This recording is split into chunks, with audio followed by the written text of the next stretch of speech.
Welcome to the Anatomy of a Rumor, a podcast about B2B marketing and demand gen.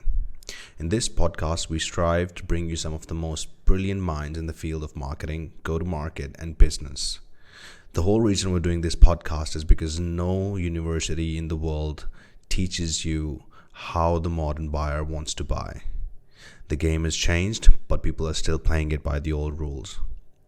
We want to show the new rules and we want to lay the foundation so that you can play the game better and you can keep winning. Enjoy this episode.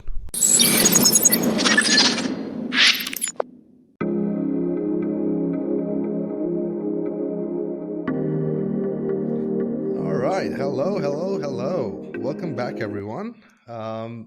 My name is Shabahat Ali, and I'm your host for today. And with me today is our excellent guest, Edward Zia. And he is here as an expert today for a topic that I want to really dive in. And that topic basically is LinkedIn. As you all know, that Rumors is focused on B2B SaaS companies, and we primarily work with B2B companies or in the tech sector. So you can't work in that space without actually harnessing the power of LinkedIn, right? And when it comes to LinkedIn, this guy with me is a bit of a champion. He's a bit of a celebrity on LinkedIn, and I don't want to give everything away. I actually would give the mic to Edward, and I want Edward to introduce himself. Hey Shabat, great being with you, great being on your wonderful podcast, and great to be in front of your beautiful and attractive fans from across the world. Excellent, Edward. We're thrilled to have you, man, and we're looking forward to getting a lot of value from you. Edward, for the folks who are listening, who are you and what do you do? Yeah, so I am but a man who spends his life on LinkedIn. So, I am but a man like any other man who loves LinkedIn, who puts out content, runs a business community. And I spend a lot of my time talking to very, very cool people from across Australia and across the world. So my life is pretty much use LinkedIn, talk to people, run events. Use LinkedIn, talk to people, run events. That's the whole game, right? It really is that simple if you look at it. Yeah, high level it's simple. Detail is very complex. Oh, mate, no, let's not get into the nuances. Oh, mate. So, Edward, why LinkedIn, man? You could have gone with any other platform. There's Instagram, there's Facebook, there's everything. Why are you focusing on LinkedIn? Yeah. Simple answer to that question is LinkedIn has the best quality people on it. If you want to think of high value people and people of substance, LinkedIn is absolutely loaded with them. Okay, excellent. And let me guess, we all start from 0 followers and 0 connections at every platform, right? And you, I'm assuming, did the same. Yes. And for the folks listening, I just checked his profile before this podcast, and he's crossed 100,000 followers. So that's what I meant when I said he's a celebrity, right? So starting from 0 to 100K followers, Edward, what was the journey like? What did it take? Oh, it took everything. It was a crazy journey. Because basically on any platform, but talking LinkedIn, to grow your followers like that, it requires a lot of discipline. It requires really good content. And basically, you got to have a message that people want to hear. Okay, you got to have a theme, something that people want to get onto. And for me, it was a very interesting one because even though I do take it for granted now, albeit with a lot of gratitude. I remember a lot of the mindset things that I went through. I remember starting to get recognized in the streets. I remember the first time I was catching a train to the city and someone recognized me on the train. So when you deal with that, when you've been a nobody your whole life and you start becoming a somebody, it becomes quite confronting at the start. But I'm very, very used to it now. Now I just I take it with gratitude and take it for granted. So, but I think getting into it can be quite difficult, especially when you first get trolled and you deal with things. But one thing that I really learned is if you're putting out a great positive message, you attract amazing like-minded people. That's why I love my fans and followers so much. They're just such amazing people from across the world. Amazing. Edward, I just realized when you were talking that I went ahead too fast. I forgot to actually talk about your personal journey up to LinkedIn. So what made you want to get started on LinkedIn and what made you want to get started putting out content? What was that click? And what were you doing before that? Yeah, so for many years, I used to be more of a marketing consultant. So I used to work with a lot of companies. I used to work a lot with the banks and different parts of government. And I used to be a guy that used to do marketing. I used to write websites, help write content, help advise on total strategies. And at the time, I was quite into Facebook. And as we all know, Facebook has obviously been going to the dogs for some time and losing a lot of users. And one of my very good friends, Rana, said to me, Ed, you're wasting your time on Facebook. You need to come across to LinkedIn. And I started posting on LinkedIn. And the thing that I found absolutely phenomenal was that I, again, just porting from Facebook to LinkedIn, I brought in more leads and more business in 1 month of LinkedIn than I did in about 12 months of Facebook. It was absolutely amazing, right? I just I'm had sorry, I'm cutting you off, but what year are we talking about here when you about got 2 or 3 years started? ago, about 2 or 3 years ago. So not long. Yeah, not long, not long. Okay. And I just got into LinkedIn. I just jumped on LinkedIn. It A lot of the problems I had with Facebook weren't there on LinkedIn, because the thing I found about LinkedIn, as I was saying before, the quality of people on LinkedIn was just amazing. When it came to business, the type of clients and leads that I get over LinkedIn were just, you just can't compare the quality in terms of the poor quality I was getting out of Facebook. And as I got into the LinkedIn experience, the thing that I found amazing was that no one wanted my marketing help. Everyone wanted my LinkedIn help. So people started seeing me as an authority on LinkedIn. And very quickly, people saying, Ed, I want help on LinkedIn. And after about 6 to 12 months, I made the decision to become a LinkedIn guy. I decided to drop everything else and just specialize on LinkedIn and business networking. And yeah, so in a way, I often joke, but I'm not sure if I'm joking, that I didn't choose LinkedIn. I think LinkedIn chose me. A match made in heaven. Right. Well, if you read Edward's description or the bio, it says, "I love LinkedIn and Microsoft." I mean, he's the only guy who's got that in their bio. So, yeah. Um, Edward, what are you seeing in terms of the difference between the company page and the personal page on LinkedIn? From what I've observed, so I'm a bit of a newbie to LinkedIn. I've just recently started focusing on LinkedIn, and what I'm seeing is that personal pages get a bit of a preference Yeah. in terms of in comparison to company pages. But have you dealt with a situation where you've been able to get some good traction on a company page as well, or is it like not even a comparison? Well, I've got great traction on our company page. However, we generally find personal pages get more engagement because people follow people. People don't follow companies. Now, I know that's not true, because you say, yeah, but what about Microsoft? What about this? What about that? I understand that. But people tend to resonate more with other people, not so much companies. And to that point, like let's say you're following the page of Microsoft. The posts posted by Microsoft that do really well will have a person that you really like in it. So whether it's your own company or you're part of a corporate, people generally have an affinity for people, and that's just the way that it goes. Right. So basically, we should focus on personal pages. What I'm getting from this is that we should keep focusing on personal profiles and use that to gather the top of the funnel awareness, which ultimately directs into your company page anyway. Because if you're doing a good job with your personal page, your company page is going to get some awareness, right? Well, what you can do, an easy way of doing it is when you post, I do this all the time, when you post on LinkedIn, you can just share your personal post to your company page. So it's very easy to get that view. But one key point though, if you want to do paid advertising and go in that direction, that has to be through a business page or a company page. So that's just the thing to keep in mind. It depends on application.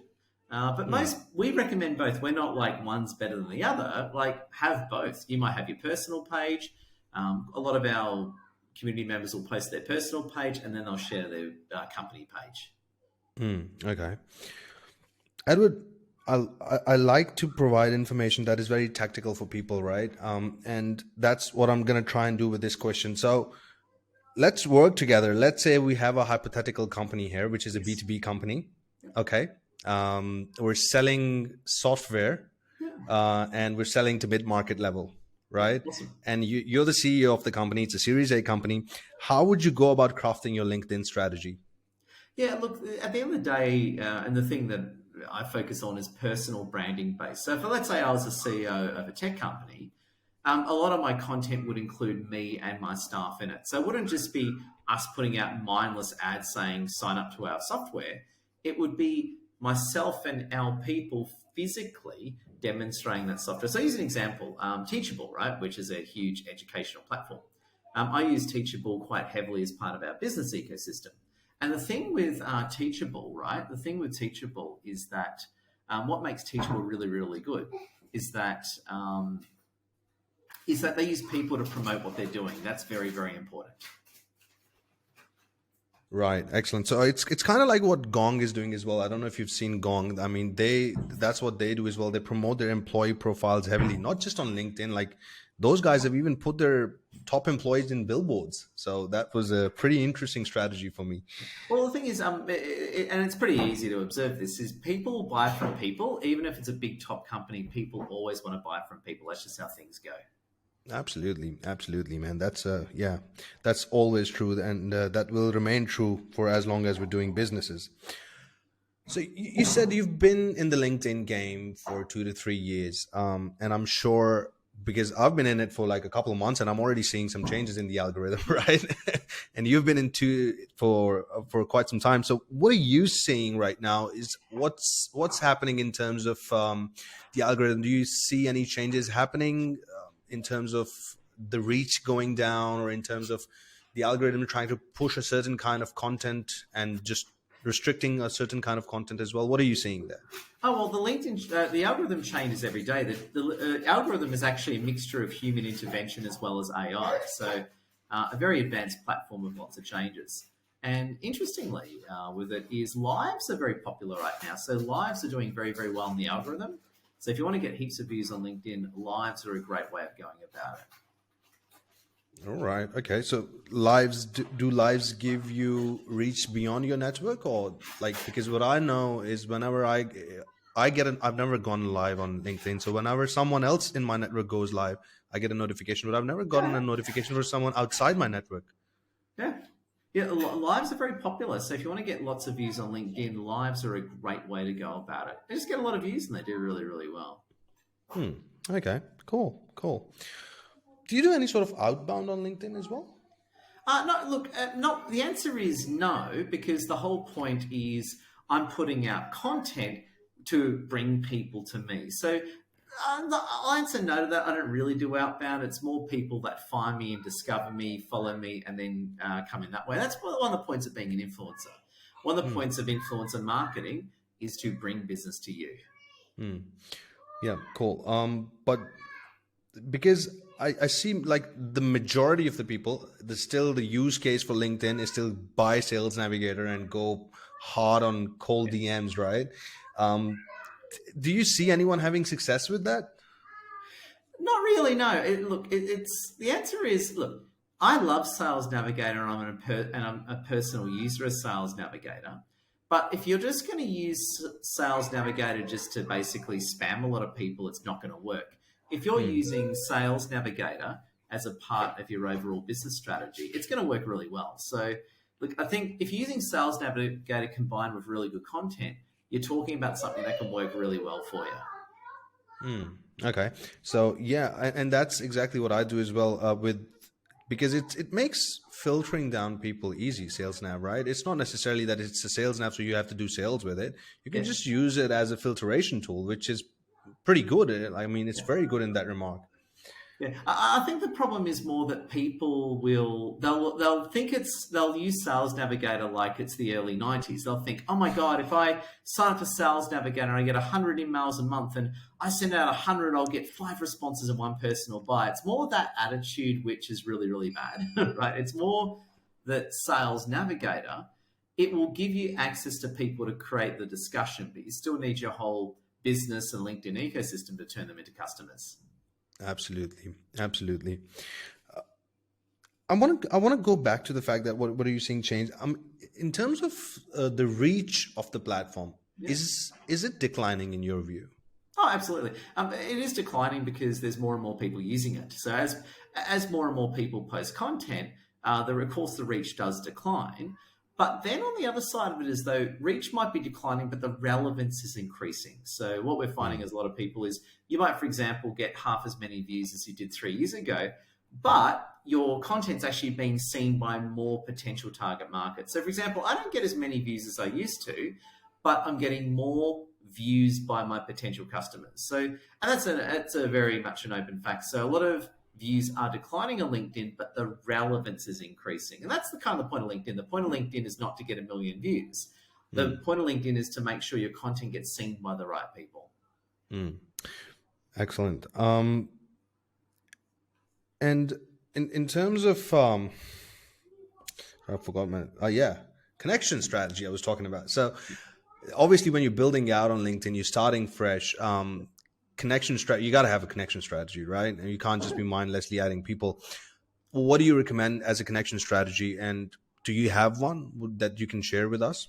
Yeah, absolutely. I've never add people cold for 2 reasons. That's against LinkedIn terms and conditions. So adding people cold is against LinkedIn terms and conditions, and we don't recommend it. So you should only connect with people that you know. That's just pretty much the way it goes. So only do it warm. And that can happen several ways. You might know someone personally, or you might build a relationship with someone over LinkedIn, and then you connect because you already know each other. So again, adding people in a warm context is something that I suggest. Once I connect with someone, I start talking to them. I'll send them a voice message, say hello, and start a conversation. I actually can vouch for that. So when I got connected with Edward, I'd never seen anyone do this. So I've had people do outreach. I've connected with other people as well, right? But I've never seen anyone apart from Edward sent.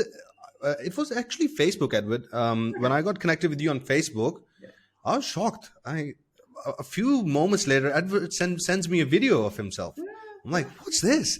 And it's a self-recorded video from the front camera, and he's just saying hi. And I was actually very impressed. I had never seen that before. And I've never seen anyone do that. And it did actually make an impact, Edward, because even though we were connecting for the first time, but it's just something about a video that I felt a bit more connected in that moment. And I felt appreciated because I was like, oh, this guy actually took the time to record a video and say hi to me.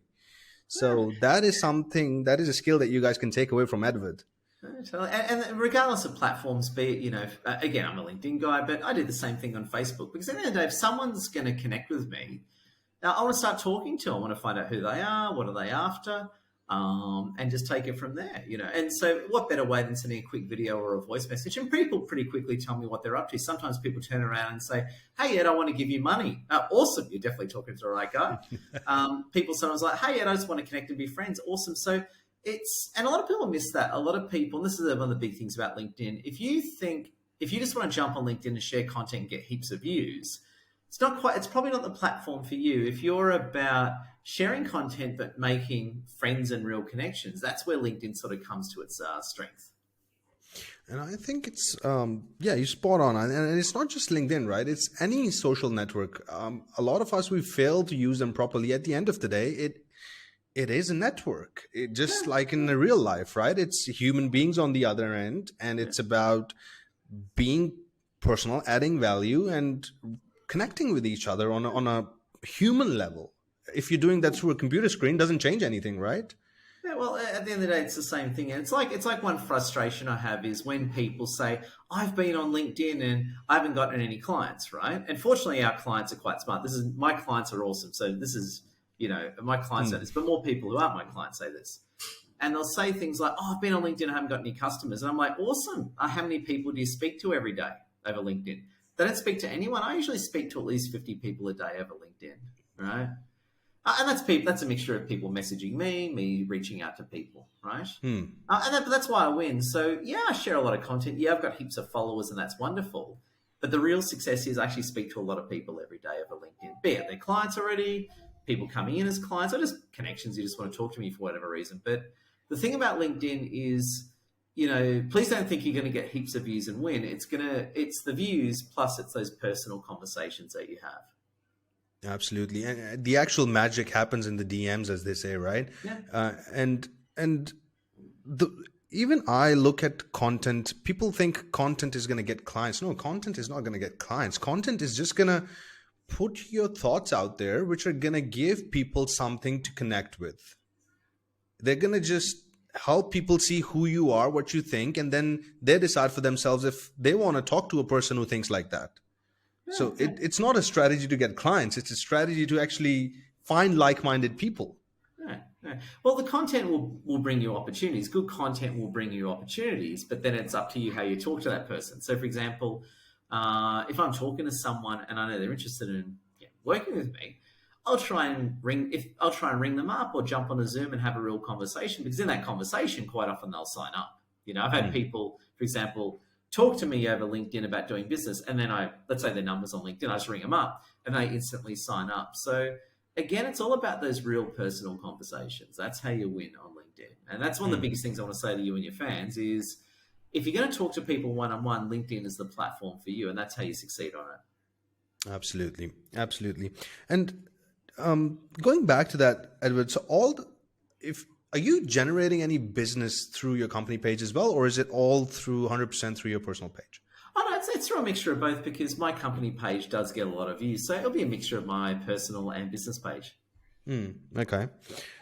Is there a good balance between sharing personal content and sharing thought leadership and more sort of technical or professional content? Do you see there's a balance between the Yeah. two, or you could do whatever you want? Absolutely, you need a good balance between them. Everyone's balance is different. So at the end of the day, if I just talked about LinkedIn all day, I would be the most boringest guy on LinkedIn, right? So Mm, usually, and even people, even like people from LinkedIn do this, right? mm, Quite often, the successful formula, you would say, is a mixture of personal and professional content, right? mm. Now you get some people like, well, Ed, what's the percentage of it? It varies for everyone. The best thing to do is you put out a range of authentic content, and what will happen is the engagement will tell you how well your market's taking it. Yeah, if you just go bananas, like I don't know if you saw that post that went crazy, the crying CEO one, Oh, that's the funny. last Yeah, yeah. last week. I See, I didn't see mean, it, but I can imagine that would have been oh man, hilarious. it was so some guy posted a picture of themselves crying, and then Funny. put down the whole story. I'm crying because I had to lay off my employees, and Yeah, that yeah, actually triggered an avalanche, right? That guy got like 6,000 or something likes, and then like 10 other CEOs did the same thing, and it was yeah. hard to figure out who's actually telling the truth here. Yeah, well, I suppose So. it's again, it's personal and compelling. It's interesting, right? And that's Mm, one of the things that a lot of people think, for something to be professional, it has to be boring, and that's just not true. That's just completely incorrect. And the idea is that you got to be professional, but also interesting and compelling at the same time. A lot of people forget that. A lot of people think professional equals boring. Yeah, you're not yeah, going to get well, very far with that attitude. Good luck with that. So you're well, going to that's fail. not just a problem with LinkedIn. That's a problem with B2B marketing in general, right? We're pretty bland and boring, man, Yeah, and compared to and, and the B2C. savvy companies are the ones that can make it interesting and also compelling. One of my favorite examples is Virgin Airlines. If you look at anything like to do with Virgin, be it Virgin Airlines or more, that company does a very good job of making it businessy but interesting. So, for example, I do a lot of flying. I'm almost a platinum flyer with Virgin Australia, which I'm very happy about. Almost platinum, Hmm. and which is pretty cool. And they do a good job. I think they do that balance well. They're a professional company. I mean, they're a top airline, but they're also interesting and exciting as well. So I think that's a challenge for business B2B is, how can you keep it professional and classy, but also compelling? That's a big challenge for everyone. Absolutely, absolutely, yeah, and it's simply just valuing the creative, right? At the end of the day, in marketing terms, right? Your creative has got to be interesting and compelling. Engagement strategy, Edward. People, we all talk about, you know, sending DMs. We all talk about putting out content and everything, but we often forget that there's real power in just simply engaging thoughtfully in LinkedIn, right? I mean, I've literally gotten clients just from commenting on posts. Yeah. It literally has happened to me. Yeah. So what are you seeing there? What's your engagement strategy? What do you recommend for people who are starting out on LinkedIn? What should be their engagement strategy? Oh, look, just like, share, and comment on people that you like and that you resonate with. So before you do a post, before I post, I'll like, share, and comment on a stack of people I like. Yeah. Coming on to the paid side, are you very heavy on the paid side as well? Do you do a Uh, lot of work um, with the paid side? to be honest, I don't do any paid ads. I know a little bit about it. I've got a few clients doing a great job, but I don't personally do it. So happy to share high level, but if you ask me any detail, I will just I'll Hmm. just turn white and give you a non-answer. Yeah, I that's don't do okay. any myself, so I'm not the right guy to ask. But I can ask. I can tell you high level if Yeah. you've got any questions like that. Yeah, cool.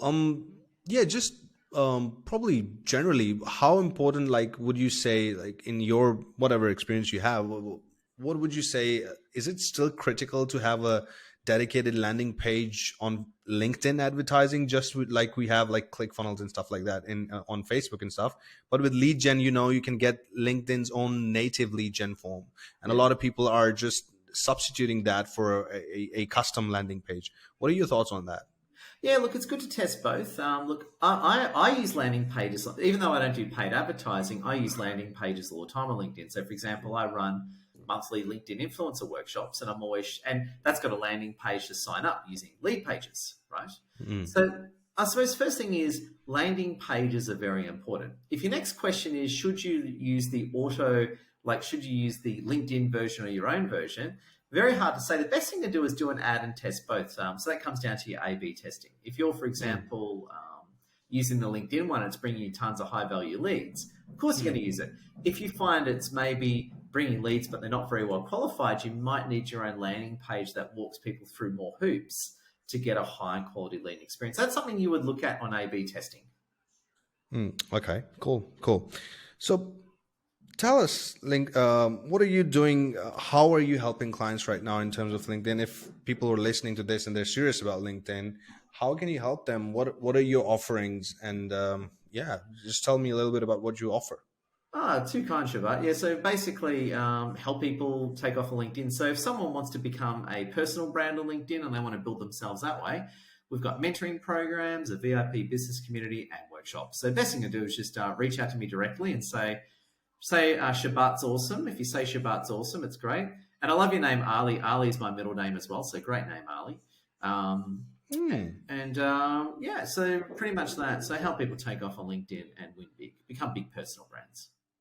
Okay. And so it's basically guiding them through their content process and all of that. Yeah, content strategy approach. We connect them with other like-minded influencers, so they have a Hmm. support base. So yeah, you might be totally on your own and not know anyone. Awesome.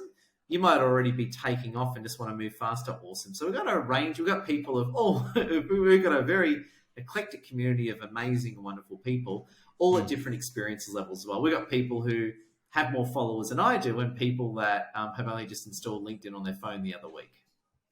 Right. You've got another venture where you do meetups, right? Yes. And those are actually called meetups. That's the name as well, Yeah. right? So tell me a little bit about that. What's going on there? Is that a business network? Is that like your group of students which are already your clients in this LinkedIn program, which are going there, or what is it?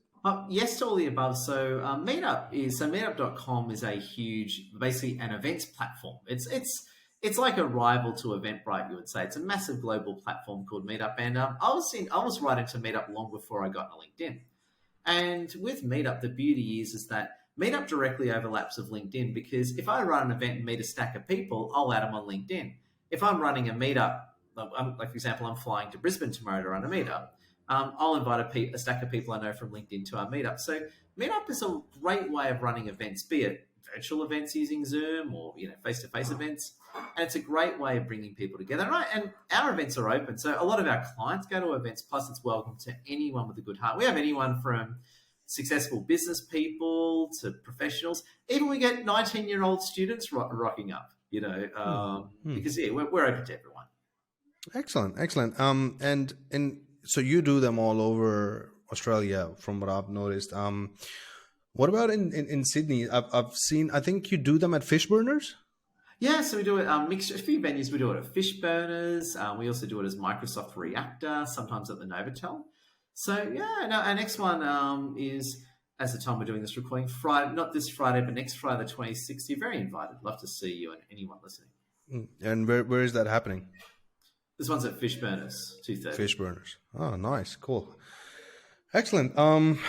So any any other tips you would want to give about B2B marketing on LinkedIn for people through personal brands? Something Yeah, that I have not asked. best thing to do is don't overthink it and get started because what I always say to people is start by supporting other people and doing a post once a day. It's a great place to get started. You can think about it forever. You can write a 200-page strategy document.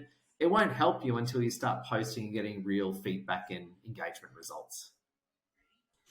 Excellent. Absolutely. And I can relate with that.